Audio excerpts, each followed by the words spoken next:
Hi everyone, I want to show you quickly how to do the Flipgrid for today. So today is Friday, April 24th, and inside there's highs and lows. We're going to start using an app called Flipgrid. Maybe you've done this in some classes, maybe not.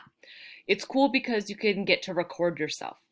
So the reason why I'm doing this for highs and lows is many of you said on your survey that you would like a chance to get to record yourself and hear what other kids have to say so you can see your other classmates.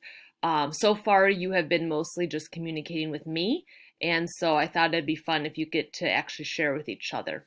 So if you click on the highs and lows, you'll see this thing, Flipgrid. You can log in with your Google account. So you're going to log in with your school Google account, and you might need to put in your password. That's fine.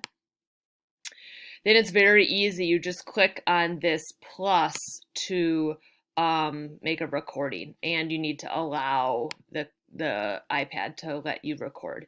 You can see mine as an example here. I recorded that today.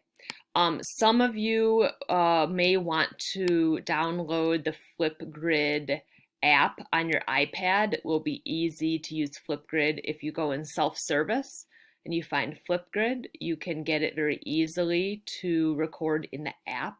Otherwise, you can record on the website, and the website looks like this. You can record on your iPad. And to record, you just click this button, and then it loads a little camera. Hello!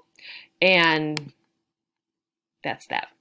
Okay, now I think I messed up my screencast. Anyway, hope to talk to you soon. Let me know how this goes. I'm excited to see how it works for you.